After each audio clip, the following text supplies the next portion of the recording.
put this on recording.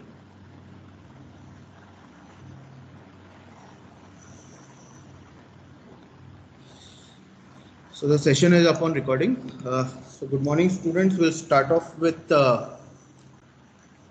random variables. In short, it is RVs. Okay. This is a very important concept because the topics after random variables is completely dependent on understanding the random variables. Okay. Therefore, it's advisable that we understand random variables completely. Okay. So mathematically, how random variables are denoted. Also, what is the meaning of the random variable? These are some important factors which we need to understand. Okay.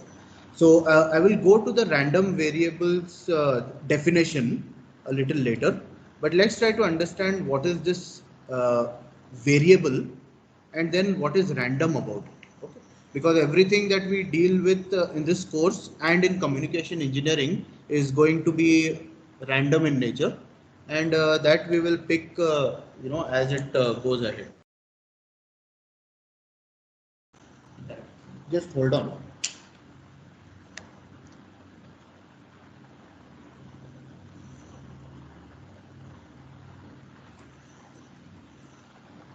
Okay. So let us first see what is the variable. Okay. So you are always going to be dealing with this term called as variable, even in signals and systems and principles of communication engineering. Okay. So any variable, as the name suggests, it is variable. That means it is varying, right? So let me just take any alphabet. Okay. Let's say X, for instance. Okay. So this is the value. That means, let's say if X is voltage, then its value will be in volts, right? So X is the voltage, and to make or denote this X as a variable, we put it in a bracket, right? A round bracket, and we then write the term due to which this X is varying. For example, if voltage is varying with time, then we just write T here, right? So this is the term or entity which is changing, right? So I've taken T, time, because we are very used to time changing, right? So every second, every millisecond, the time is changing, right? So how do we denote this on a graph? X of T, right? So let's say this is X on the y-axis, and this will have the units of volts, and on the x-axis we will have time, right?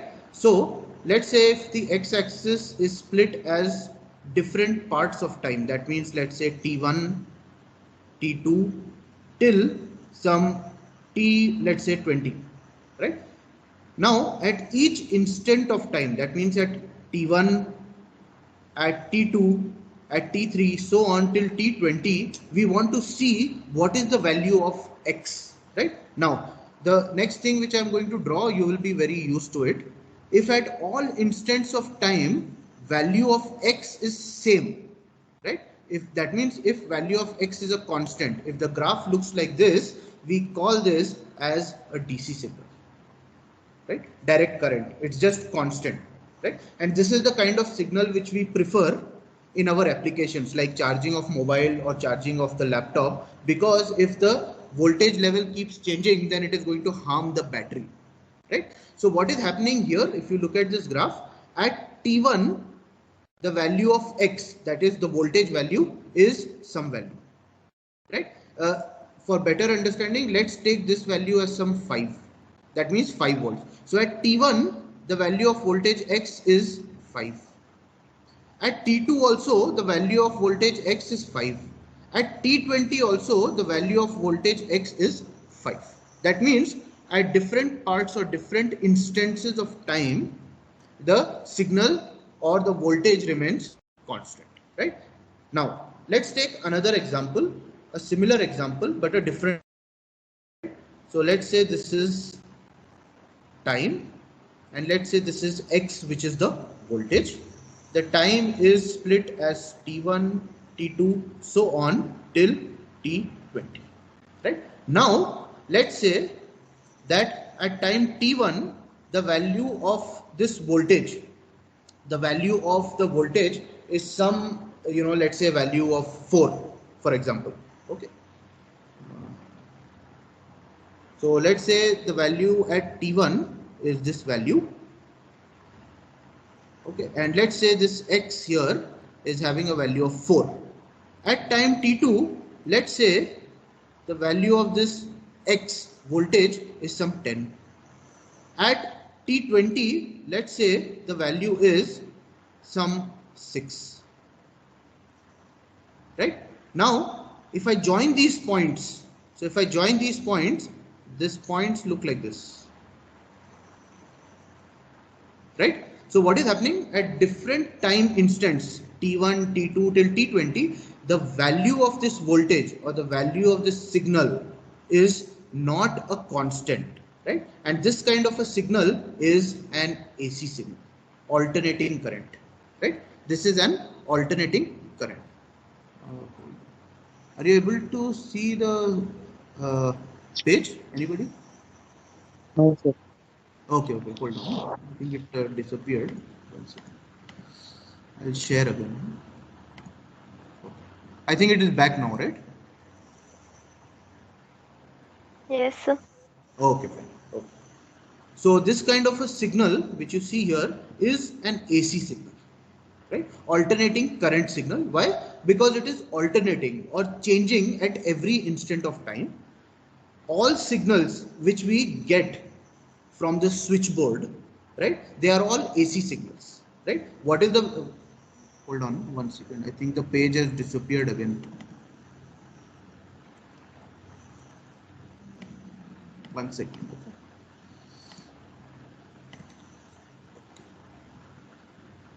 Okay, I think it's back. Okay.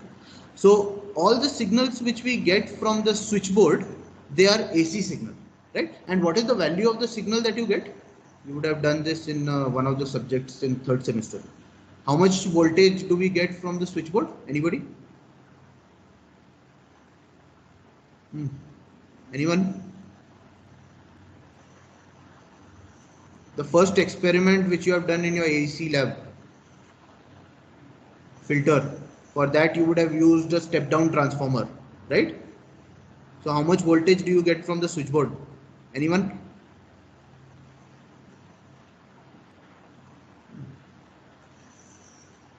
Give me an answer so I know that. 240 volts. 2, how much? 230 to 40 volts, 50 Okay. hertz AC. Okay, that's good. So 230 volt, 50 hertz, that is the general one, right? So now if we supply this 230 volt here, right? We'll deal with this frequency part a little later, okay? If we supply this 230 volt to a laptop or a mobile phone, right? It is going to, the phone battery that we charge requires somewhere around 3.4 to 3.6 volts. And this should also be DC, right? That means our preferred kind of signal is a DC signal, right? And also the signal, the voltage has to be stepped down to a very large level, right? Therefore, we always use a step down transformer. That is what you would have done in your filters experiment, right? So you would have used somewhere like a 12 volt step down transformer or a 9 volt step down transformer. Okay? So I'm not going to go into the electronics part, but what I've shown you here are two kinds of signals, a DC signal and an AC signal, right? Most of you would be used to an AC signal looking like this, a sinusoid, right? But that is not the only kind of AC signal. The one that I have drawn is also AC because it is changing with time. Okay. So I've shown you two signals. One remains constant at all instants of time and the other one keeps changing with time, right? So the important thing to note for our subject here is that a variable, the example which we have taken, that is X, is always going to vary with some entity, and for communication engineering, this variation is always going to be in terms of time, right? So you will see that in signals and systems also, you will be introduced to x of t denoting a signal. A signal is an entity that is always going to be varying with time, right? So we are always going to denote it as x of t, y of t, and so on and so forth, right? So a variable is always an entity that is going to vary with time, right? So if anybody wants like the proper definition, a signal or a variable always changes with time. It is an entity or a value which is always going to change with time. Okay, so we have discussed the variable part of random variable. Now let's see what is random about it, right? What is random about it? So I will take you again back to the same example that we discussed yesterday. So I'll quickly draw one block diagram. Let's say this is the transmitter Tx. You have the receiver Rx, right? And we discussed yesterday that for transmission from transmitter to the receiver, you need a channel. You need a channel, right? So I am going to be giving an input, or I want to transfer data x of t, right? In ideal condition, which we discussed yesterday, this receiver should also receive x of t. That means at the receiver I should get x of t. However, that is not going to be the case, because like we discussed yesterday and we understood that there is always going to be noise, right? And noise is not something alien. Noise is an unwanted signal. It is also a signal, unwanted signal, right? So I'm going to denote this noise as some n of t, right? Now assuming that this channel is additive in nature, that means if I take you to your logic design subject, let's say this channel is an adder, right? So what is this adder getting? It's getting two inputs. One is x of t from the transmitter. The other is the noise, which is n of t. So what is going to be the output of this adder? It is just going to be simply x of t plus n of t, right? So what we will get at the receiver output is x of t, which is the signal I have transmitted, plus n of t, which is the noise, right? Now let's concentrate on this part, the receiver, right? I want to send only x of t, but what am I getting? I am getting n of t also, right? Do I want n of t? No, I don't want n of t. Why? Because it is corrupting my signal. That means it is adding to my signal. So there has to be some way of minimizing the noise that we will discuss later. But what is important to note here is that this noise part n of t, this noise part n of t is random in nature. That means it can sometimes add to your signal. It may, if it is not existing, it may not add to your signal. Further, if it is adding to the signal, we do not know how much of this noise is adding to the signal. We do not know. By how much I mean, what is the value of this noise? I do not know, right? That's what makes this noise random. And because the noise is random, the result is the output at the receiver, x of t plus n of t, also becomes random, right? Now you can see that x of t is the data or the signal which we have transmitted, which varies with time. Noise is an unwanted signal which is also varying with time, and these two variables together, that means the addition of these two variables, because of noise being random, become random variable, right?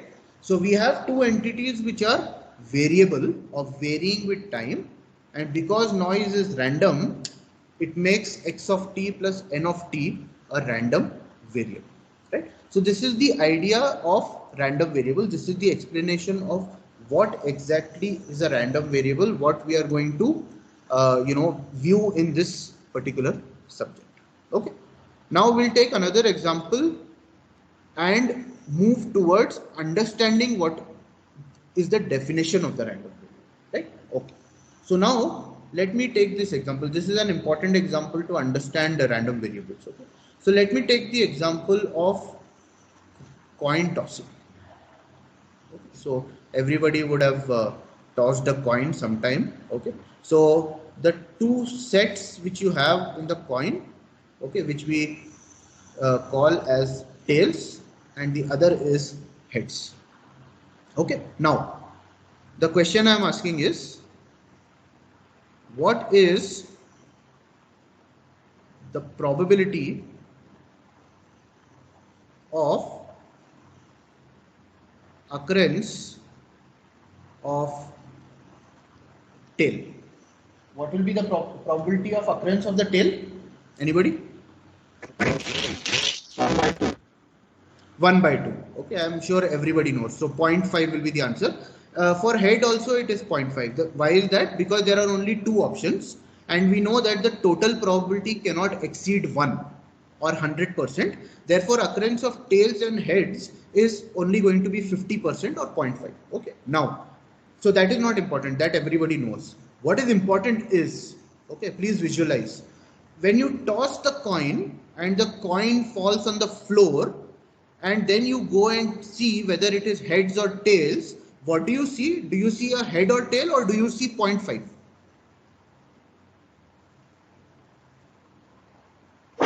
Head or tail. Yeah, you are always going to see either a head or tail, right? But what have we done here? We have said that tails occurrence is 0.5, but what we are viewing, our view is head or tail. What we are seeing on the coin is head or tail, but we are saying that the probability is 0.5, right? Are you able to understand? Right? What we see is head or tail, whatever occurs, but we are saying that its probability is 0.5. So basically what we are doing is this. Okay. Let's say this is a real number line. Let's say this is a real number line, and let's say this is starting at 0, ending at 1, and let's say this is 0.5. Okay, let's say this is my experiment. What is my experiment? My experiment is coin tossing, right? This is what I'm trying to do. This is the experiment is I'm tossing the coin. Now experiment of coin tossing has two outcomes. The outcomes are head or a tail, and instead of saying that head has occurred or tail has occurred, I am saying that the probability of occurrence of head is 0.5 and the occurrence of tail is also 0.5. So what have I done? I have mapped the outcomes on to a real number, right? So I am able to give a real number to the outcomes of the experiment. I hope you are able to understand this. Okay, so I am not just saying that heads has occurred or tails has occurred. Using the concept of probability, I know that occurrence of heads and tails has an equal probability, and since probability cannot exceed 1, therefore occurrence of head or occurrence of tail has a value of 0.5. Therefore, I have mapped the outcomes onto a real number which exists on a real number line. That is exactly what I have done here. Now, likewise, you can also take any other experiment. You can take any other experiment and you can map its outcomes onto a real line, right? We can do that as well. I hope this was clear. Any questions on this?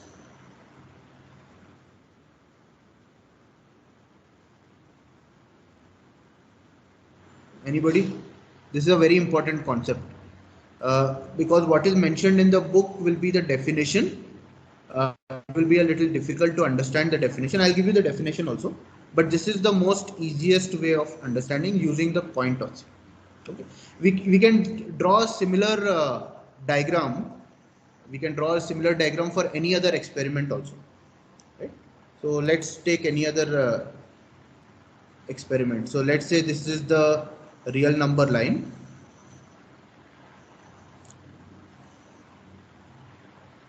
And let's say there is an experiment with 4 outcomes. Let's say it is A, B, C, and D. Okay, I know that the starting value of probability is 0, the ending value of probability is 1, right? And let's assume that these outcomes, are equally likely. That means all of them can occur with an equal probability. Therefore, if the probability, since the probability is value, the highest value is 100, for equally probable outcomes, I'm just going to divide it by 4 because there are 4 outcomes, and therefore you'll get 25. That means each outcome will be mapped to what number?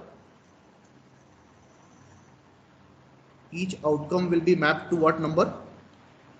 Anybody? Sorry? Can't hear. I think someone is trying to say something. 0.25. 0.25, right? Because each of them is going to be equally likely and there are 4 outcomes. Therefore, now I will have 0.25 on the number line and each of them is going to be mapped to 0.25. Right? So what have I done? Instead of talking as outcome is this much or outcome is that, I am giving it a particular number. Right? That is what I am doing with random variables. Okay. I hope this concept was clear. Okay. It's a very simple concept to understand using the coin tossing and any other examples. Okay. So now let's go to the definition of the random variable. Okay. I hope you are sitting with a pen, pencil, and a paper. So I'll give you the formal definition of a random variable, but understanding the random variable is through the example only. Okay.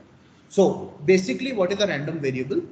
A random variable is a function that assigns a real number, and this real number is called as an observation to each outcome, right, in a sample space. So let me now use that example to explain you what these terms mean.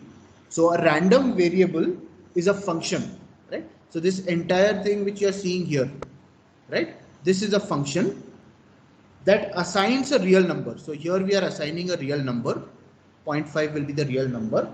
And this is known as an observation. What is the observation? The observation is either head or tail. Once you toss the coin, you are observing whether a head has occurred or a tail has occurred, right? So to each observation or the outcome, I'm going to map it to a real number, and all these outcomes are inside the complete experiment. What is the complete experiment in this example?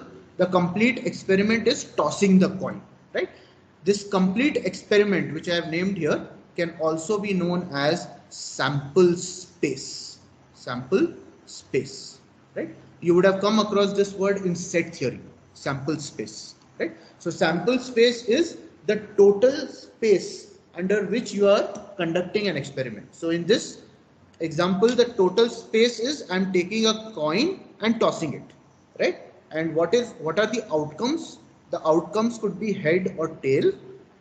Then once I toss the coin, I am going and observing the outcome, which is head or tail, and then I am mapping it to a real number.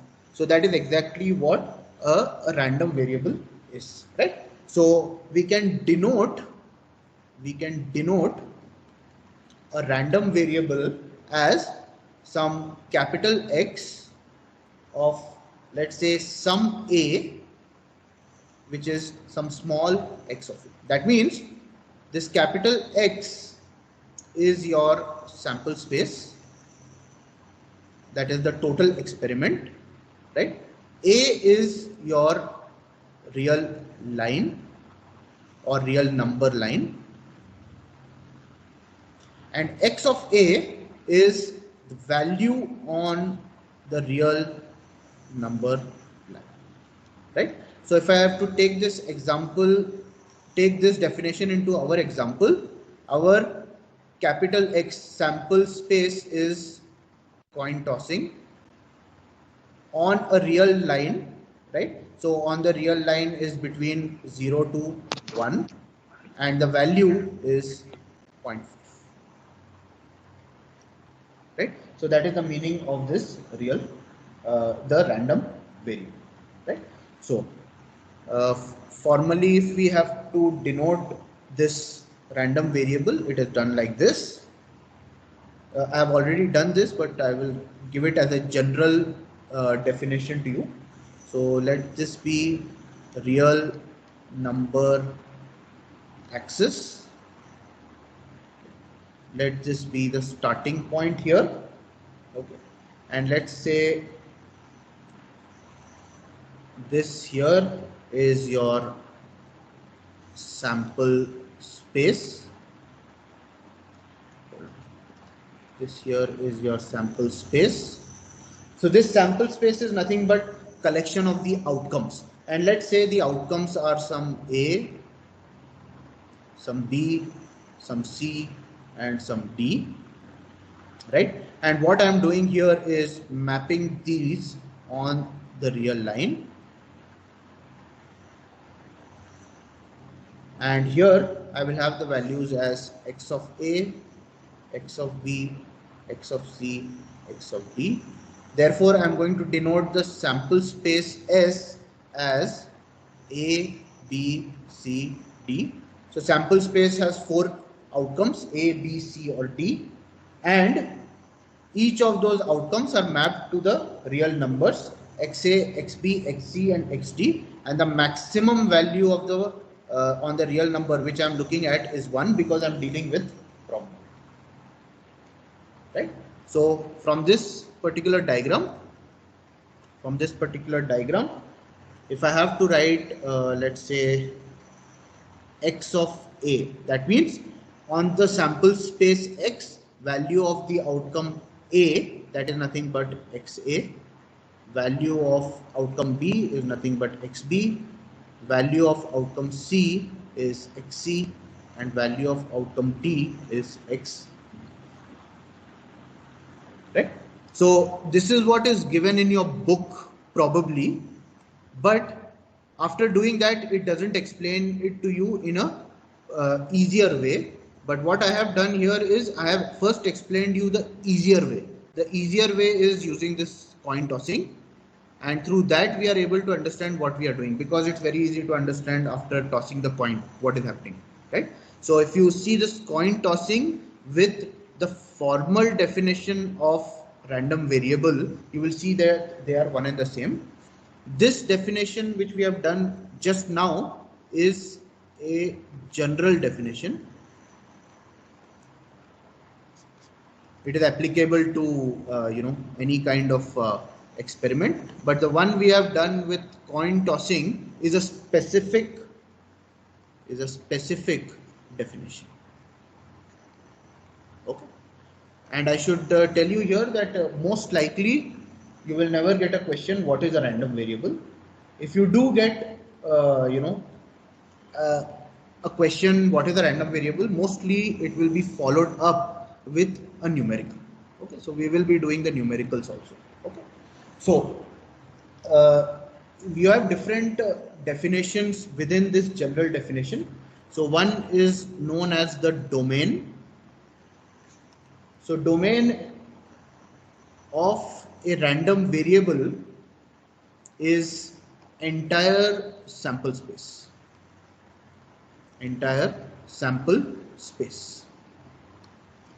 Right? So in our definition, S of X, S is the sample space, X is the random variable.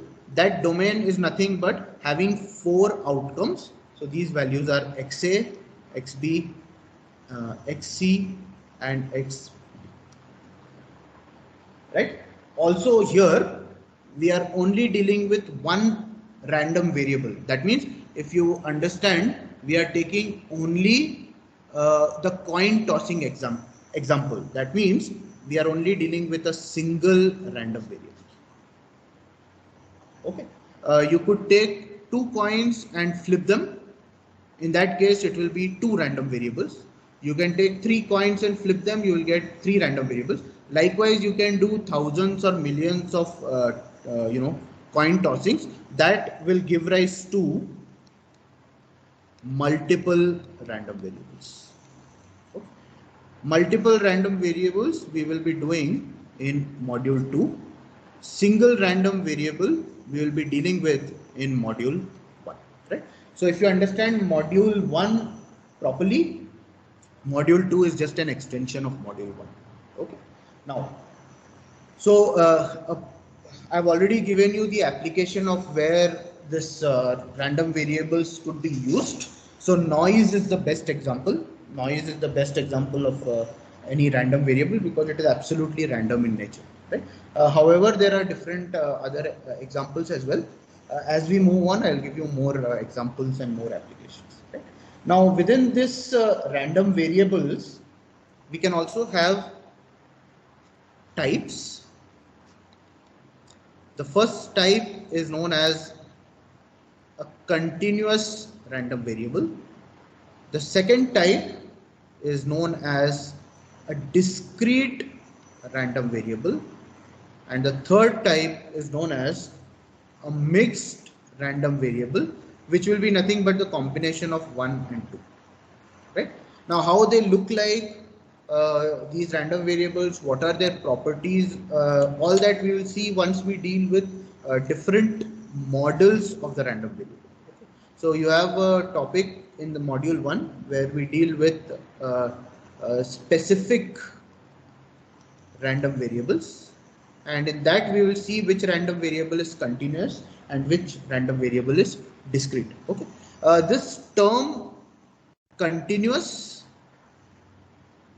and this term discrete, these two terms you are going to come across every now and then from now on, mostly in signals and systems. In this course, principles of communication engineering, digital communication and all communication, you will always come across these terms. Okay. I must also point out here, another term for continuous is also analog. So there are analog techniques or continuous techniques, right? The ones you are going to study in principles of communication system, AM and FM, amplitude modulation, frequency modulation. These are analog or continuous techniques. Okay. And then you have also discrete and digital techniques. Let me just give you an example of what continuous looks like. A continuous graph, let's say this is amplitude. A continuous graph, if I make a sinusoid, it looks like this. Why is this continuous, or why is this called continuous? It is called as continuous because at each time instant t, the value of this graph is changing. It is continuously changing. If you look at the dotted lines which I am drawing here, you can see that at each of those dotted lines, the points, the value of the amplitude is different. It is continuously changing, right? If I compare this with discrete, it looks like this.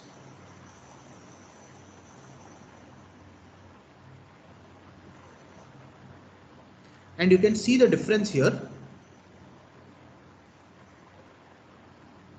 You can see the difference here that at only a specific value of time, I have denoted time here as n to differentiate.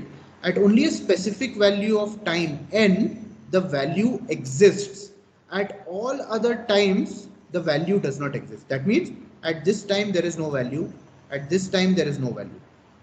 Value occurs only at n1. Then the next value occurs only at n2. There is no value here. There is no value here. The next value occurs only at n3, right? These are known as discrete points. Discrete points. Discrete means in English different. So these are different points, right? A graph like this you would have seen if you play music on Windows Media Player, and if you look at the graph, okay, there is different graphs. As the music sound increases, volume increases, the graph increases. Once the volume is low, the graph will reduce, right? So this kind of a graph is visible there. It is also visible on VLC player, different kinds of players, right? So you would have seen this kind of a graph there, right? We'll discuss about these kind of graphs later on. This is a very important graph, right? Just for your information, this kind of a graph is known as a sampled graph, okay, because this occurs in the form of samples. Okay, so each of them here, this is sample 1, this is sample 2, this is sample 3, and so on, right? Whereas if you compare this with this graph here, there are no samples. It is just a continuous graph, because value keeps changing continuously. Okay, so I think I've given you enough information on random variables. Okay, anybody has any doubts? Anybody has any doubts, any questions, any suggestions? You can ask me.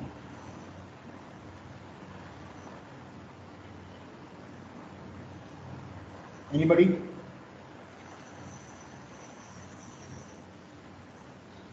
If you don't give any inputs from your side, I'll just move on to the next topic, because I will not be aware if you have understood anything, if you have not understood.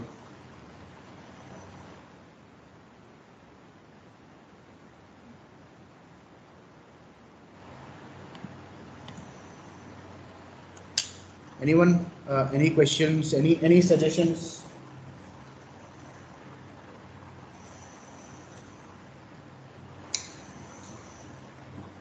There are 28 students in the session. 27, 28 including me. So any inputs from your side about random variable?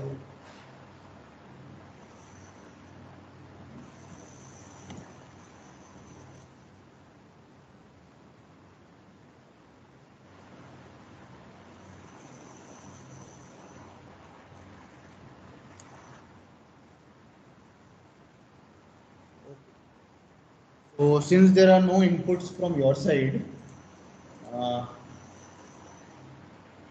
let us move on to the next part of random variables, and in the next part we will start solving the numericals. Okay? So just for your information, there are no numericals as such only based on random variables, but there will be numericals in which you will have to understand the concept of the random variable. You will have to understand the concept of the random variable. Okay? So let us move to the next topic. So the next topic based on random variables is known as the cumulative distribution function, or in short, the CDF. Okay, so this is a very common question. Define the CDF of a random variable and also mention its properties and types. Okay, so you'll have to be very attentive here, because the way we write the CDF and henceforth whatever we are going to discuss is very, very important. If capital alphabet becomes small, the meaning changes. If subscript becomes a superscript, meaning will change. Okay, so you'll have to be very attentive here. Okay. So the CDF of a specific random variable, let's call this random variable capital X. So the CDF of a specific random variable X is defined as so we write this as capital F subscript capital X in bracket small x equal to capital P square bracket or a curly bracket capital X less than or equal to x. Let us call this equation 1, right? Now let's see what this equation means, right? So this equation basically says this: capital F stands for the CDF, capital F stands for the CDF, capital X is the random variable, small x is the value of the random variable. So if you take the example of coin tossing, the value x here will be 0.5, right? Capital P here denotes the probability, x here is the random variable, and small x here is value of the random. Okay? So what is this equation 1 telling us? It is basically telling us that the CDF is the probability of outcomes. The CDF is the probability of outcomes in sample space such that observation in the sample space is less than or equal to any real number x. That means if I take the example of our coin tossing, there are only two outcomes, heads and tails. They are both mapped to real line or real number 0.5. The lowest value of probability is 0, the highest value is 1. So basically what CDF is telling us is that the probability of outcomes, that means if I relate this to our example, the probability of heads or tails within the sample space S is such that the observation, that is the observation is head or tail, the observation is less than or equal to the real number x. So in our case, in our example here of coin tossing, the real number is equal to 0.5 because there are only two outcomes. It cannot be less than 0.5, it cannot exceed more than 0.5, right? So this is what the CDF says. So CDF basically is telling you, value or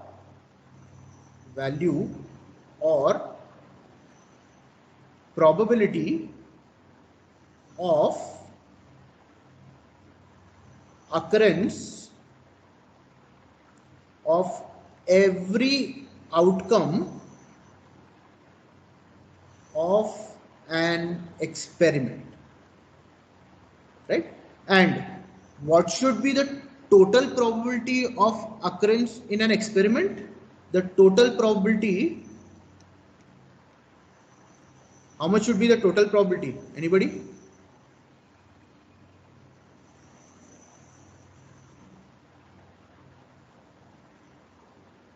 How much should be the total probability? Anyone? 1. 1. So the total probability in this experiment should be 1. So like this experiment we are doing, the total probability is 1. Why? Because head is 0.5, tail is 0.5, total probability is 1. But each outcome has a different probability. So CDF is telling us the probability of each outcome. But when you sum up all those probabilities, that should be equal to 1.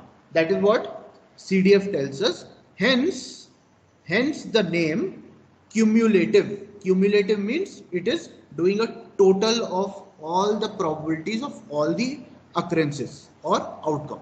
And this cumulation or totality should always give 1, right? So that is the name cumulative. Why is it called distribution? Distribution because it is distributing or giving us the probability of each outcome separately. So head is 0.5 separate, tail is 0.5 separate, right? So it is distributing the value or the probability of each outcome. Then it is cumulating, it is adding each of those probabilities and giving us a cumulative, right? And obviously it is a function because it is a random variable, right? That is why it is known as the cumulative distribution function, right? So this is the understanding of the full form of CDF, which is cumulative distribution function, right? So there are different ways in which we could write about the CDF for a random variable. So here we have used the value as x. So you can write it as fx of x. It is pronounced as fx of x. If your random variable is y, it will be fy of small y. If your random variable is u, it will be fu of capital U of u. If your random variable is denoted as v, it will be v of small v, right? So capital F indicates the CDF, the subscript denotes the random variable, and the value inside this small value here, inside the bracket. All of these are the values of those random variables, right? So that is the definition of a CDF. Okay. So I think we've done enough for the day. Okay. We will be picking up the properties of CDF in the next lecture, and we will also see numericals for in regard to CDF here. Okay. One thing I just leave to you as a homework, okay, which you can try to find out. I make this statement: CDF is a staircase function. I make this statement: CDF is a staircase function and its graph looks like this.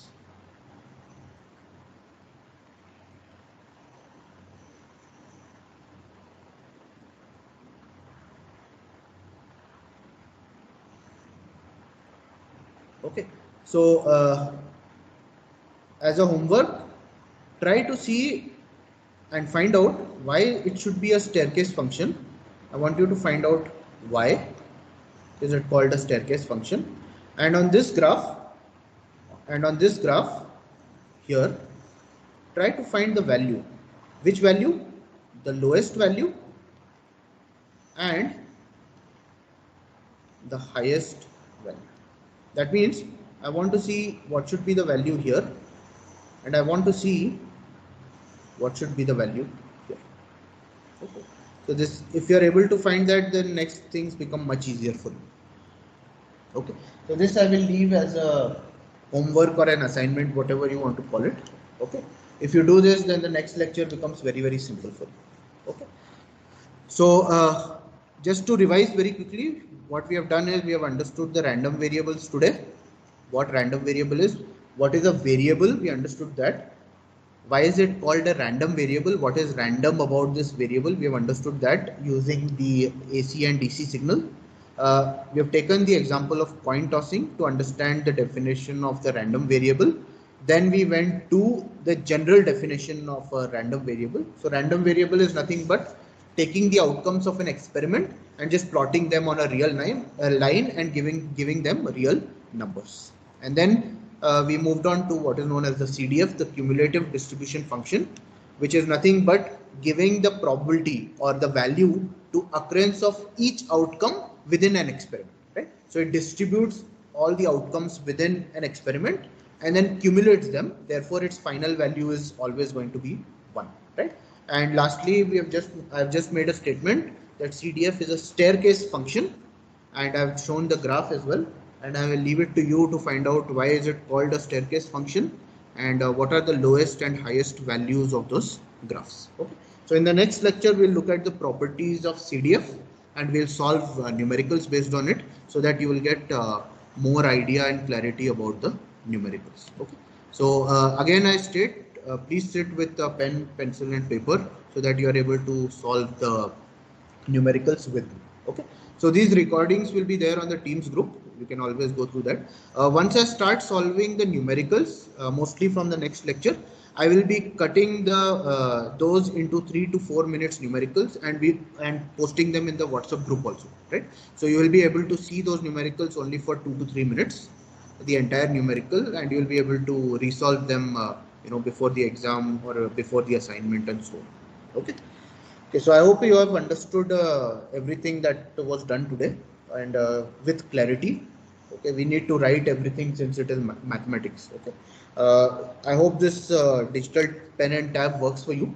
Okay, and I really hope that we meet in the offline class soon so that we can do it on Blackboard. Okay, okay, so I'll see you all in the next lecture. Okay, thanks.